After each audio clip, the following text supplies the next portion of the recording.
आज इस पॉडकास्ट से आप ये सीख सकते हो कि एआई का यूज़ कैसे करना है। उसके बाद आप अब्रॉड में आपका करियर कैसे बना सकते हो। डेटा प्राइवेसी क्या होता है, जो कुकीज़ होती है उससे हमारा डेटा कितना सेफ है। ये सारी चीज़ें आप डिटेल में सीख सकते हो इस पॉडकास्ट से। आज की हमारी स्पीकर है श्रीजा ग्रोवर। इनके पास इन सारी चीज़ों का बहुत ज़्यादा एक्सपीरियंस है और जब आप ये पॉडकास्ट देखेंगे तो आपको बहुत कुछ सीखने को मिलेगा। सो या चलिए स्टार्ट करते हैं। खुद को 2 से 3 लाइन में कैसे इंट्रोड्यूस करोगे? I think I am a very curious person जिसको चाह होती है कि कुछ नया सीखना है। और मेरे को लिखने का बहुत शौक है। I am a writer, I am a poet and I always loved research. तो I felt that being a privacy professional, lawyer, like these are just degrees. But as a person, हमें ये चीज़ ध्यान रखनी चाहिए कि what is our motive behind it, what we want to learn and what we want to see ourselves in front of the mirror. So I feel that I am very inquisitive and I want to learn. Ma'am, जैसे law का आपका background रहा है, so law में जैसे चीज़ें हैं बहुत सारी। लाइक हमारे पास करियर अपॉर्चुनिटीज होती है, जैसे लिटिगेशन है, कॉरपोरेट Mm. करियर है। फिर अब्रॉड में हम एज अ इंटरनेशनल लॉयर करते हैं या दूसरी कंट्रीज में जाके एज अ फॉरेन लॉयर काम करते हैं। सो इसको आप कैसे देखते हो? लाइक कि किसी स्टूडेंट ने लॉ से स्टार्ट किया है, ओके, और अगर वो चेंज करना चाहे अपनी फील्ड, लाइक अभी के लिए तो उसने बहुत सारी इंटर्नशिप्स कर ली इसमें, Mm. लिटिगेशन में, और फिर उसे आगे जाके अब्रॉड में प्रैक्टिस करनी है या फिर Okay. इंडिया में कॉरपोरेट में फील्ड में काम करना है, तो ये कैसे कर सकता है? ओके। तो सबसे पहली चीज़ है कि जो लिटिगेशन से एक्सपीरियंस लिया है वो बहुत इंपॉर्टेंट होता है, क्योंकि वो आपको एक स्किल सेट देता है और एक नेगोशिएशन पावर देता है। और अगर आप वो एक्सपीरियंस लेके कॉर्पोरेट में जाते हो या फिर आप इंटरनेशनली जाते हो, you want to practice as an international lawyer in a law firm और in as working as an in house counsel, so for that you require the negotiation, you require communication skills, you require a deep study of the corporate law. सो जब आप law school में होते हो तो आप एक corporate law subject पढ़ते हो। उसमें बहुत सारे नुएंसेस होते हैं जैसे मर्जर्स एंड एक्विजिशंस। तो अगर आप इन इन सब सब्जेक्ट्स को अच्छे से पढ़ते रहोगे एंड लेटेस्ट डेवलपमेंट्स के साथ अपने आप को अपडेटेड रखोगे तो आप आगे बढ़ पाओगे। So as a starting entry point आपको सबसे पहले रिसर्च करनी है। देन आपको लिस्ट डाउन करनी है अपनी अपॉर्चुनिटीज जो आपको पसंद है।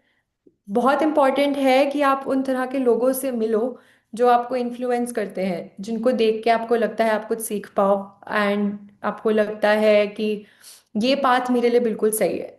सो अगर आपको इंटरनेशनल लॉयर की तरह प्रैक्टिस करना है तो आपको पहले चेक करना पड़ेगा। जैसे अभी मैं कनाडा में हूँ, तो मेरे को देखना है कि यहाँ पे एक्रेडिटेशन रिक्वायरमेंट्स क्या है, क्या मेरी लॉ वैलिड है। अगर आपको यूके जाना है तो आपको चेक करना पड़ेगा क्या वो वैलिड है, मैं क्या स्किल सेट एक्वायर कर सकती हूँ या कर सकता हूँ इस चीज़ में आगे बढ़ने के लिए। So it involves a lot of research. Okay, तो आप ये बता सकते हो कि लाइक आपने जैसे कनाडा में लॉ कर रहे हो, तो लाइक आपने कैसे स्टार्ट किया? मास्टर कर रहे हो आप या एज अ लॉयर काम कर रहे हो वहाँ पे, या कैसे कर रहे हो, क्या कर रहे हो? थोड़ा सा एक रोड मैप बता सकते हो? मैंने इंडिया से लॉ करा है। मैं यहाँ पे मास्टर्स कर रही हूँ। My course is MSc in management in international business and main purpose यही है कि आप अपने लॉ को कैसे लिंक कर सकते हो। आपको समझ आया कि ये लीगल रिस्क है, बट अगर आप उसको मैनेजमेंट के परस्पेक्टिव से देखोगे तो वो बिजनेस रिस्क क्या इंपॉर्टेंट रोल प्ले करता है। तो अभी आई am a student, I am studying my masters, but I am also a privacy professional. So, privacy is something which I do on and off. And being a lawyer, I want to practice it later in Canada. But as of now, I want to understand कि यहाँ पे जो businesses हैं या all over the globe जो businesses हैं वो कैसे decision making करती हैं and how important compliance is for them. और अगर लाइक जो स्टूडेंट इंडिया में है, हम्म। उन्हें अगर लाइक इंटर्नशिप करनी है या जैसे कनाडा में जॉब, जो करियर है, जो अपॉर्चुनिटीज है जॉब के लिए, तो वो कैसे लाइक स्टूडेंट एक्सप्लोर एक्सप्लोर कर सकते हैं या लाइक देख सकते हैं अपने आप को उस जॉब के लिए, इंटर्नशिप के लिए? ओके, सो आजकल बहुत सारी अपॉर्चुनिटीज रिमोट होती हैं। स्टिल बीइंग इन इंडिया, आप बहुत सारे जॉब पोस्टिंग्स को देख सकते हो online. You can stay active on LinkedIn, and even you Akshay, you post a lot of remote opportunities. So students can keep a tab on your LinkedIn, on the company's LinkedIn profile or the website. One important thing is when you open the website of any company, you have the careers page, and a lot of them are hybrid or remote. So students can apply from there, and वहाँ से आप अपनी opportunity seek कर सकते हो और कर सकते हो. Another pathway is that if you want to learn the exact law, or you want to understand what Canada does or any other country does, आप स्टडी कर सकते हो. जैसे मेरे लिए बेनिफिशियल था कि मुझे वो अच्छी से स्टडी करना है ताकि मैं समझूं बिजनेस कैसे वर्क करते हैं. सेम वे आप अपना नीश चूज कर सकते हो, आप उस पर वर्क कर सकते हो, एंड या तो रिमोट वर्क कर लो, या फिर कुछ कंपनीज आपको इन पर्सन भी बुलाती हैं. तो आप उस चीज़ के लिए कंपनी की प्रोफाइल पे चेक कर सकते हो. And very important is networking. When you speak to people, you understand कि उनकी क्या एक्सपेक्टेशंस है, एंड जो आपका फ्यूचर जॉब रोल है या इंटर्नशिप रोल है वो आपसे एक्सपेक्ट क्या कर सकते हैं, ताकि आप अपनी स्किल्स पे वर्क करके उस पोजीशन के लिए अप्लाई करो. ओके, डेटा प्राइवेसी लाइक ये एक बहुत इम्पोर्टेंट चीज है, या हम कह सकते हैं कि फ्यूचर करियर है. सो क्या होता है डेटा प्राइवेसी लाइक? क्या मतलब, अगर कोई स्टूडेंट है, उसे अगर इस एरिया में अपना करियर बिल्ड करना है, तो वो कैसे कर सकता है? एंड एक्चुअल में क्या होता है, ये फील्ड क्या होता है, लाइक ये एरिया क्या होता है? ओके, सो डेटा प्रिवेसी, आप लोगों ने एक्ट सुना होगा, एक रीसेंट एक्ट चल रहा था, digital personal data protection act 2023. तो ये यस. गवर्नमेंट लेके आई थी, एंड अभी रिसेंटली हमारे नवंबर 2025 में रूल्स आए हैं. तो इसका मतलब सिर्फ इतना ही है कि आपका जो डेटा है, जो पर्सनल डेटा कहते हैं हम, आप उसको कैसे रेगुलेट करते हो. आप जैसे किसी भी वेबसाइट पे जाओ, आप उसकी वेबसाइट खोल रहे हो, आप अपनी गेमिंग के लिए देख रहे हो या किसी कंपनी की प्रोफाइल कर रहे हो, एक ऑप्शन आता है accept cookies, decline cookies, accept yes. Necessary cookies, accept optional cookies. तो आपको एक चॉइस मिलती है जो ये कंपनीज देती हैं. तो जब आप एक्सेप्ट कुकीज करते हो, आप अपना आईपी एड्रेस दे रहे हो, आप अपने पर्सनल डिटेल्स दे रहे हो, वो आपको ट्रैक कर सकते हैं आप किस जगह से कर रहे हो. तो इसका मतलब ये है कि आपको पता होना चाहिए कि आपका पर्सनल डेटा एक क्लिक से भी कहीं भी जा सकता है. आप जैसे किसी कंपनी के साथ इंटर्नशिप कर रहे हो जैसे, तो आपने अपना आधार कार्ड दिया. जैसे सेम वे आपने आप कहीं बाहर कर रहे हो तो आपने अपना पासपोर्ट दिया, आपने उसकी. तो आपको ये पता होना चाहिए कि जो हमारे रिटेन कर रहे हैं हमारी पर्सनल इंफॉर्मेशन, कि वो उसके साथ आगे क्या कर रहे हैं, क्या वो आगे किसी थर्ड पार्टी को वो चीज़ दे रहे हैं कि ये डेटा है. जैसे बहुत सारी कंपनीज मार्केटिंग के लिए सीधा लिस्ट बनाती हैं डेटा की और आगे दे देती हैं. तो इसी वजह से इट इज़ वेरी इंपॉर्टेंट कि जो हमारा डीपीडीपी एक्ट है वो इस चीज़ को रेगुलेट करता है कि ऑर्गेनाइजेशंस को इस चीज़ पे कंप्लाई करना है कि वो पर्सनल डेटा के साथ क्या कर रही हैं, एंड उसको उन्हें डिलीट करना है या स्टोर करना है. और इसी के लिए रेगुलेटरी बॉडीज बनाते हैं कि वो रेगुलेट करें, और अगर जो कंपनी इस चीज़ को वायलेट करे उस पे फाइन लगेगा. ओके, सो आप क्या सजेस्ट करोगे, लाइक जो कुकीज होती है, हमें क्या करना चाहिए? एक्सेप्ट करना चाहिए, रिजेक्ट करना चाहिए, या लाइक क्या करना चाहिए? एज अ पर्सन हमें ये देखना चाहिए कि हम उस वेबसाइट को कितना एक्सेस देना चाहते हैं या उस कंपनी को. तो हमारे पास ऑप्शन होती है कि ऑप्शनल कुकीज हो.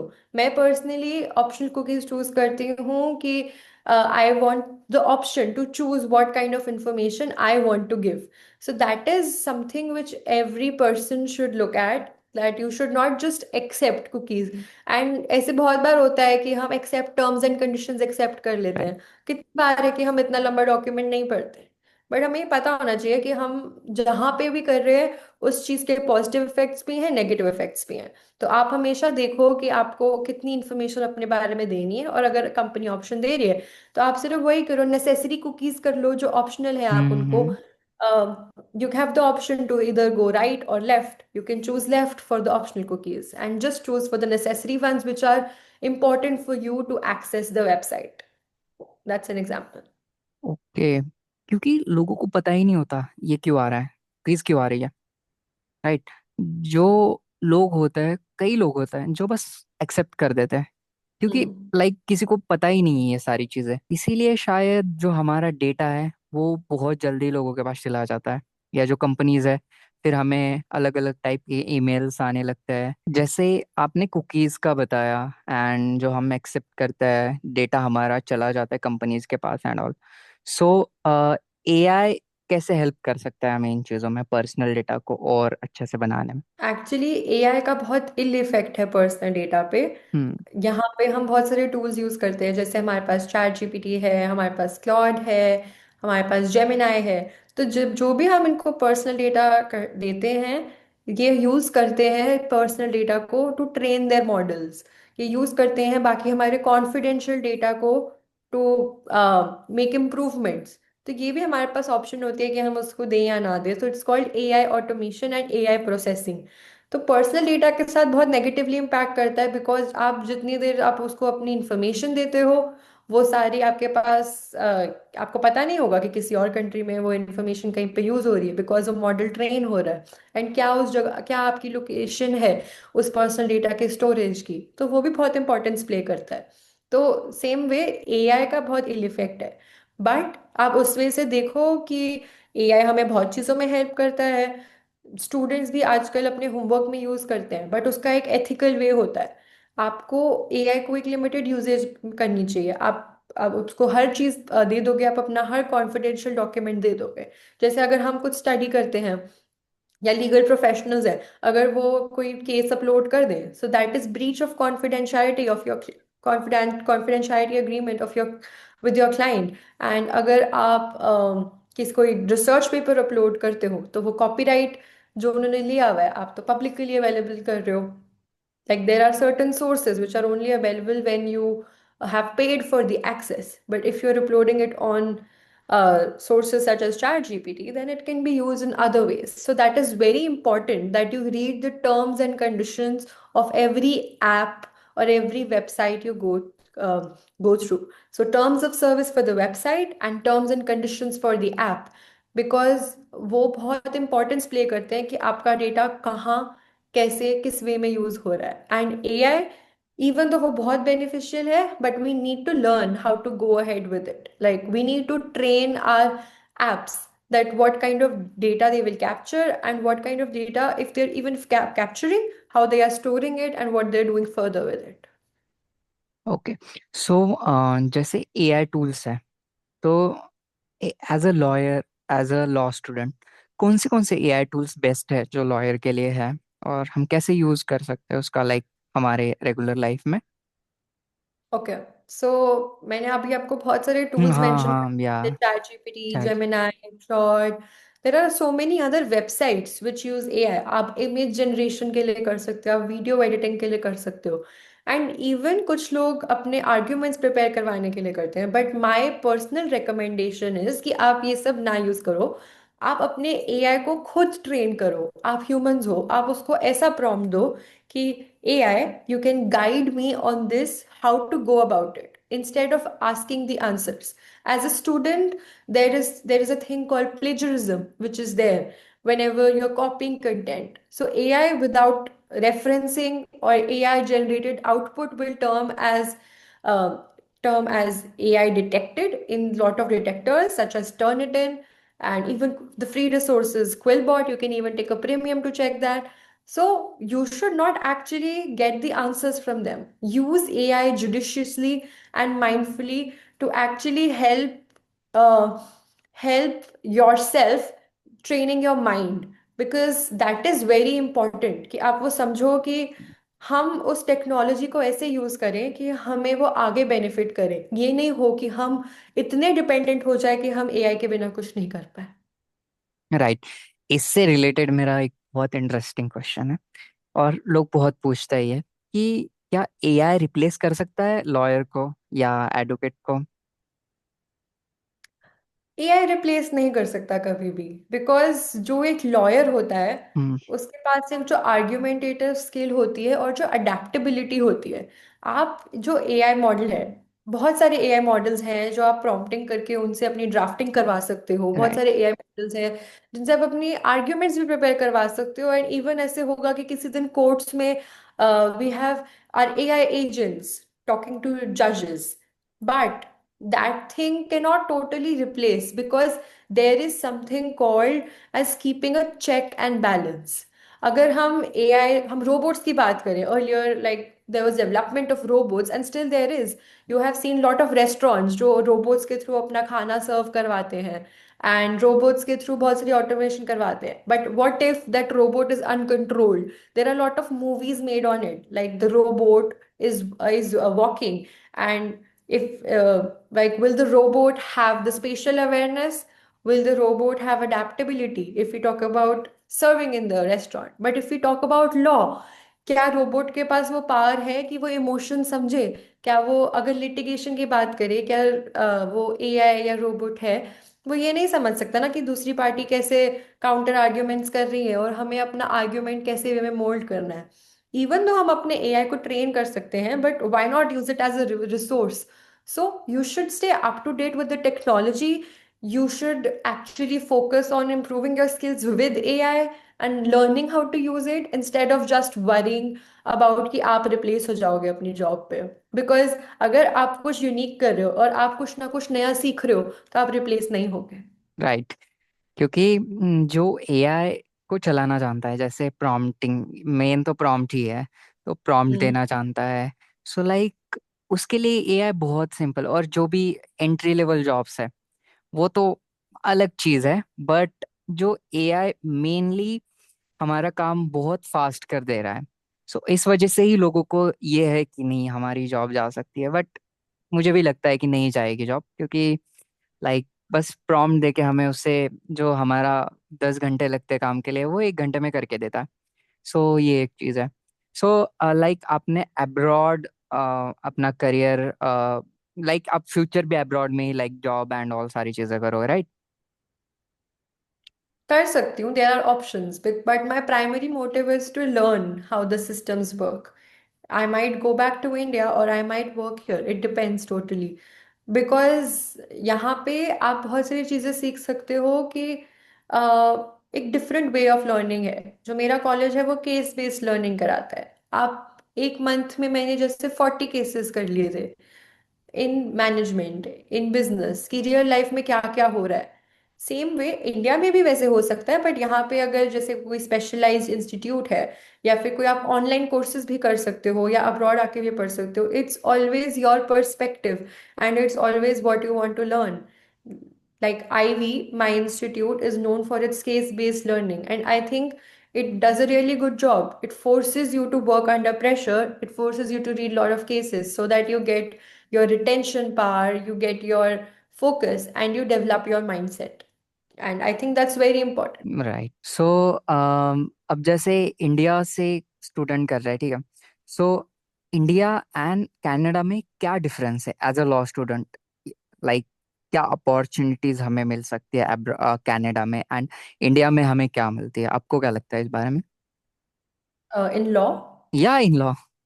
ओके. सो अगर आप इंडिया में हो, आपने 5 years की लॉ करी है, you can get into litigation. You can get yourself registered in whichever state you are, and then give All India Bar Examination, AIBE. आप उसके बाद कोर्ट्स में प्रैक्टिस कर सकते हो. So it's very important to have a mentor in law, be it India और be it abroad. So once you have a mentor, you can actually have yourself derive a path. आप समझ सकते हो कि मुझे कैसे वो चीज़ करनी है और क्या करना है. तो अगर आप लिटिगेशन में जा सकते हो, अदर करियर्स आपकी, आप आजकल डेटा प्रिवेसी है, तो बहुत सारे कोर्सेज हैं, बहुत सारी चीज़ें हैं. आप अपने आप को अपडेटेड रहो, आप डेटा प्रिवेसी में जा सकते हो, या फिर आप कंपनीज में as an in house counsel work कर सकते हो. तो ये as an in house counsel वाली जॉब आपकी अब्रॉड भी वर्क कर सकती है, कि आप क्रॉस बॉर्डर ट्रांजैक्शंस कैसे वर्क कर सकती हैं. आप लॉ फर्म्स में वर्क कर सकते हो. There are lot of departments such as mergers and acquisitions department. You can get into governance. You can get into IPR, which is intellectual property rights. तो आप ये सारे एरियाज एक्सप्लोर कर सकते हो. या फिर आपको फाइनेंशियल मार्केट्स में इंटरेस्ट है, तो there is a capital markets department. There are lot of big law firms in India such as Khaitan. There's Singh and Singh for IPR. There is SAM, there is CAM Shardul Amarchand Mangadas, या and all of them, we've heard about them, and you know what they're known for, their quality. So what you need to learn is कि आप पहले internships में try करो, and then you can try. So this was for India, and similar way it applies for abroad. And even in Canada, once you clear the NCA, or once you want to understand where you want to go, कि आपको litigation में जाना है या companies में करना है, आप उस वे से अपने आप को अडेप्ट करके अपॉर्चुनिटीज एक्सप्लोर कर सकते हो, B it for any part of the world. Without NCA क्या लाइक कॉर्पोरेट में जॉब कर सकते हैं इंडियन लॉयर्स कनाडा में? यस, आप कॉर्पोरेट में जॉब कर सकते हो, अनटिल एंड अनलेस आपको कोई डायरेक्ट एडवाइस नहीं देनी और लीगल ओपिनियन नहीं देना। आप एक पोजीशन में हो सकते हो कि हम्म। आपको कोर्ट में जाके एक्ट नहीं करना, तो आप उस वे में वर्क कर सकते हो। But okay. अगर आपको लिटिगेशन में जाना है, तो it's very important that you get yourself evaluated from NCA. There are certain examinations you clear. There is articleship which you clear, like you do articleship for a while, and then only you can practice. जैसे आप Canada like आपका admission हुआ and आप चले गए, उसके बाद क्या लाइक स्ट्रगलिंग फेज था या क्या डिफरेंट चीजें थी? जैसे कल्चर अलग है, एजुकेशन अलग है, इन सारी चीजों के बारे में कैसे लाइक सर्वाइवल होना चाहिए? ओके, सो अगर आप कहीं पे भी एजुकेशन अब्रॉड प्लान कर रहे हो, तो आपको समझना पड़ेगा कि वहाँ का कल्चर कैसा है। There is something to understand कि आपको क्या आपका गोल्स हैं, क्या आपका माइंडसेट है, क्या आप अचीव करना चाहते हो। तो ये सब चीज़ें बहुत सेकेंडरी हो जाती हैं, बट आपको ये चीज़ ध्यान रखनी है कि at the end of the day आप कहीं पे भी हो, आपको लर्न करना है। तो right. For me specially coming here to Canada, there is a lot of temperature difference. Like India is not that cold in winters, या but here we had -28, -30, or -25. So यहाँ पे स्पेशली आपको adjust करना है cold से, but the world doesn't stop. अगर इतनी ठंड है तो फिर भी आपको रोज सुबह 8 o'clock आना है, and you cannot miss classes that much because of the attendance. And it's actually something कि आपको वो ग्रेजुअली लर्न करना है और अडेप्ट करना है कि what I am getting out of it, am I improving my skills, am I learning something new every day, then that will be your motivation. Then other challenges don't come into picture, like you eventually have to adapt, and आपको यही आपका गोल होना चाहिए कि आप क्या सीख रहे हो। ओके। जैसे मैंने आपका लिंक्डइन देखा था तो वहाँ पे 40+ सर्टिफिकेशंस है। सो मैंने सोचा कि इतना ज़्यादा सीखना लाइक बहुत इम्पॉसिबल होता है लोगों के लिए, क्योंकि जो मैंने लिंक्डइन के आईडी देखे हैं उनमें 3 4 5 बहुत ज़्यादा हो गए तो 10 हो गए। उससे ज़्यादा कभी सर्टिफिकेशन मैंने देखे नहीं। सो ये तो है। तो मुझे इस रिगार्डिंग जानना है कि क्या सर्टिफिकेशन ज़्यादा इम्पोर्टेंट है या प्रैक्टिकल नॉलेज, या हमारी जो इंटर्नशिप्स होती है लॉ स्कूल में, या फिर हमारा जॉब एक्सपीरियंस है, ये क्या मैटर करता है ज़्यादा? सब कुछ बहुत मैटर करता है। It is upon your perspective. अगर आपको लगता है कि आपका नेचर है कि आप बहुत चीज़ें करने से सीखते हो, जैसे इंटर्नशिप्स, या फिर आपने कोई जॉब कर ली, या फिर आपने उस एरिया को एक्सप्लोर कर लिया किसी से बात करके, किसी का एक्सपीरियंस जान के, तो एक एस्पेक्ट ये होता है। एक होता है कि आपको अगर अपना फील्ड एक्सप्लोर करना है, तो आप उस चीज़ की कोई सर्टिफिकेशंस कर रहे हो, आप उस चीज़ का कोई कोर्स ले रहे हो। जैसे आजकल बहुत अवेलेबिलिटी है, आप कोर्सेरा पे कोर्स ले सकते हो, आप उडीमी पे कोर्स ले सकते हो। Even big companies like Google are giving lot of courses for free. तो it is upon what you want to do. If I want to learn about a new topic, if I want to learn about AI, then मैं वो देखूंगी कि कौन सी companies AI के बारे में करा रही हैं। And if I want to learn about prompting, there are lot of organization which are even teaching how to do prompting for ethical manner, कि आप अपने एआई को कैसे प्रॉम्प्ट दो कि आप उससे सही आउटपुट भी लो, बट आप उसे अपनी इंफॉर्मेशन भी ना दो इतनी। तो इसमें पर्सनल डेटा भी इंपॉर्टेंट आ जाता है। तो सेम वे टू आइडेंटिफाई कि आपको कौन से सर्टिफिकेशंस करनी है, वो भी एक बहुत रोल प्ले करता है। जैसे अगर आपको कॉर्पोरेट लॉ में इंटरेस्ट है, तो आपको अगर स्पेसिफिकली मर्जर्स में है, जैसे मेरे पास एक कोर्स था कि कॉर्पोरेट लॉ का कोर्स था। आई वांटेड टू अंडरस्टैंड कि मेरे को ये बैकग्राउंड नॉलेज आ गई है, अब इसके बाद मैं इसको अप्लाई करूंगी जब मैं इंटर्नशिप करूंगी। तो अगर आपको जब ऑलरेडी आप इंटरव्यूज दे रहे हो, इवन फॉर इंटर्नशिप्स आप इंटरव्यूज दे रहे हो for job, one of the most important skill is that what you are bringing to the table.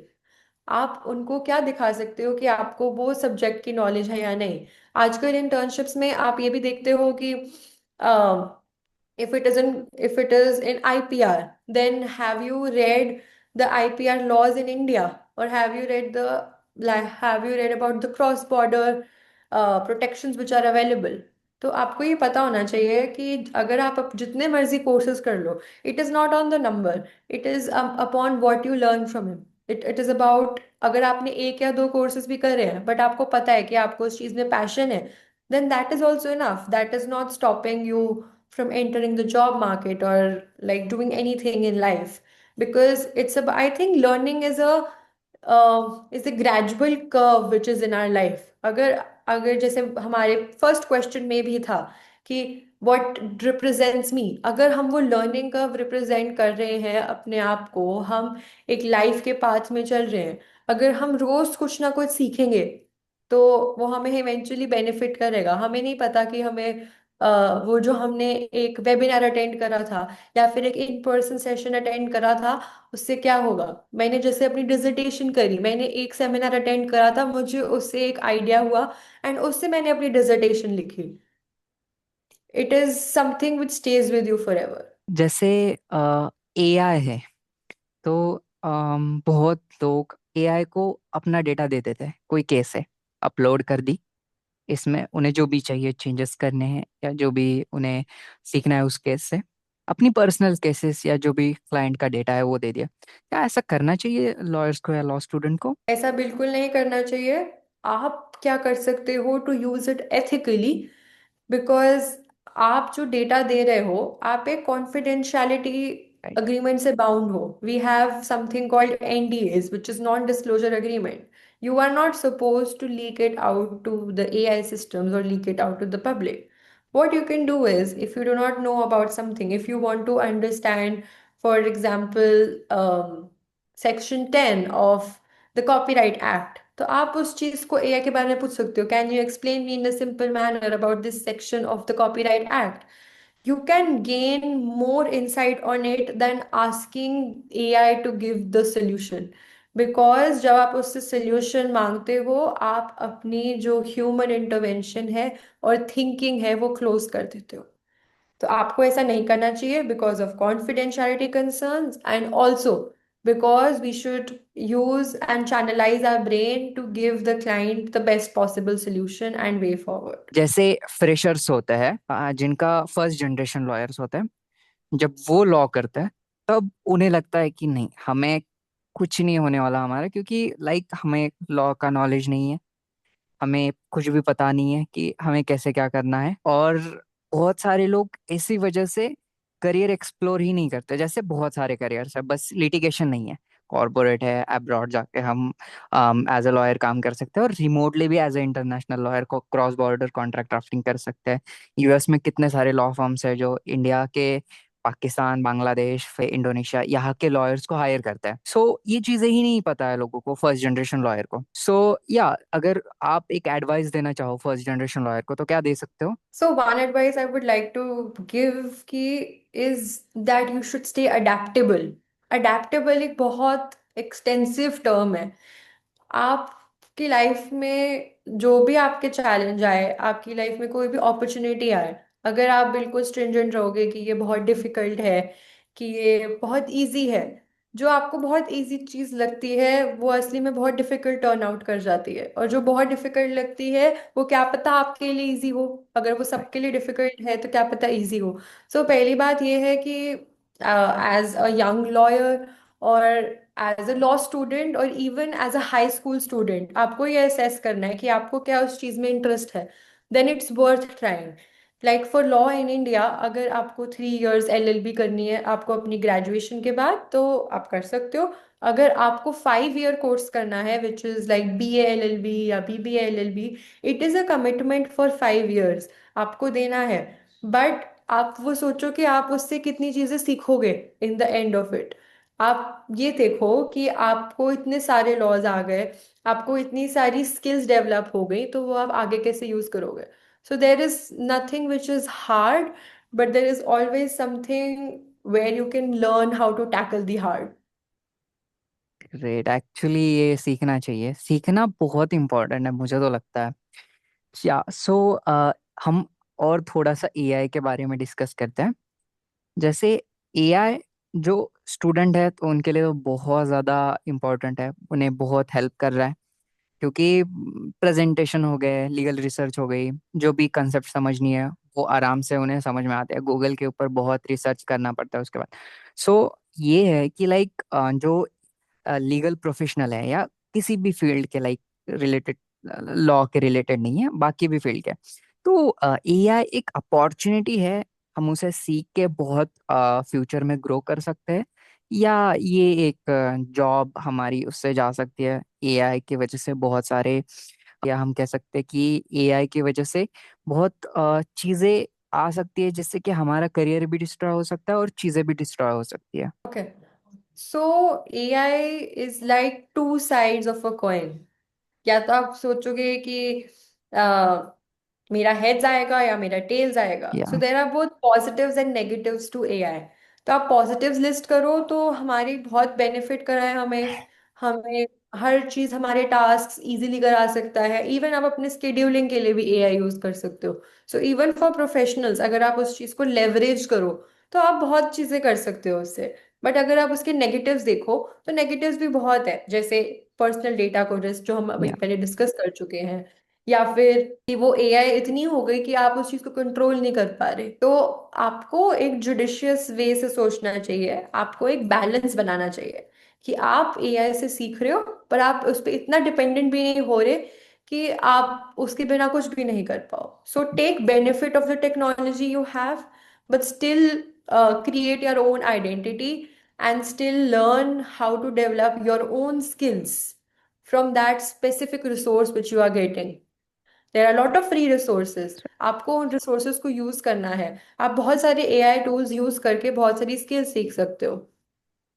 Right. तो जस्ट आपको उस चीज को leverage करके complete करना चाहिए ताकि आप आगे अच्छा कर पाओ। राइट, ये चीज बहुत इंटरेस्टिंग थी कि जैसे हमें एआई से बहुत नॉलेज मिल रहा है, बहुत सारी चीजें मिल रही है, और हम जो पहले था कि हम बहुत ज्यादा रिसर्च करते थे, हम बहुत ज्यादा हार्ड वर्किंग थे हर एक चीज को लेके, आज वो चीज एक सेकंड में मिल रही है हमें। इसकी वजह से हम जो और स्ट्रगल या हम कह सकते हैं कि और हार्ड वर्क करेंगे, वो लोग बहुत कम कर रहे हैं। बट चीजें और चेंज हो गई, जैसे इंटरनेट आया था तो और चीजें ओपन हुई, चीजें कम हुई। अभी एआई बहुत अर्ली फेज में कह सकते हैं। और जैसे आपने देखा होगा कि एलॉन मस्क ने एक अपना रेस्टोरेंट ओपन किया है, उसमें हर एक चीज एआई कर रहा है, लाइक जो भी है, और लोग मजे ले रहे हैं उसके कि, और वो बहुत लाइक ह्यूमन जैसे ही सारी चीजें कर रहा है। आप अगर एक एडवाइस देना चाहो हर किसी एज के इंसान को, जैसे वो स्टूडेंट है, प्रोफेशनल है, या जो भी है, सो अगर एक सिंपल एडवाइस देना चाहो तो आप क्या दे सकते हो, पर्सनल एडवाइस की, यार उसकी लाइफ में या मेरी लाइफ में जो चेंजेस हुए, जैसे कि किसी को हेल्प हो सकती है उस चीज से। Always trust what you want to do. अब मैं इस चीज को ब्रेक डाउन करती हूँ कि जैसे पहले भी क्वेश्चंस आए हमारे कि कुछ हार्ड हो या कुछ इजी हो, तो हमें ये नहीं फोकस करना चाहिए। अगर आपका किसी चीज में इंटरेस्ट आ रहा है तो आप उस चीज को परस्यू करो, अपने आप को अडेप्ट करो और कुछ नया सीखो। बिकॉज आप आगे जाके अपना प्लान चेंज कर सकते हो। Life always goes on, but you need to learn to go on with life. So that is something which I would like to tell people of every age group, be it be it children, be it specifically adults, be it people who are mid-aged, who are like working. So always take life lightly and do what you want to do because it's never too late to follow your passion. Yes ma'am, and thank you so much ma'am हमारे podcast में आने के लिए। या and बहुत कुछ सीखने को मिला। एंड इस पॉडकास्ट से बहुत लोगों को अपने करियर के बारे में बहुत पता चलेगा। अपने जो इंटर्नशिप्स है उसके बारे में पता चलेगा, और जो एआई स्किल है वो लोगों को और ज़्यादा समझ में आएगी इस पॉडकास्ट से। So thank you so much इसके लिए, इतना सारा नॉलेज हमें प्रोवाइड करने के लिए। या thank you. Thank you, Akshay, for having me. या It thank was great talking to you. And also, हम जो ऑडियंस को रीच कर रहे हैं, आई होप वो उनको बेनिफिट करे एंड वो मोटिवेट हो कि वो भी आगे जाके लॉ करें या फिर कोई भी फील्ड एक्सप्लोर करें एंड उसको पैशन से करें। Yes, thank you so much ma'am, thank you.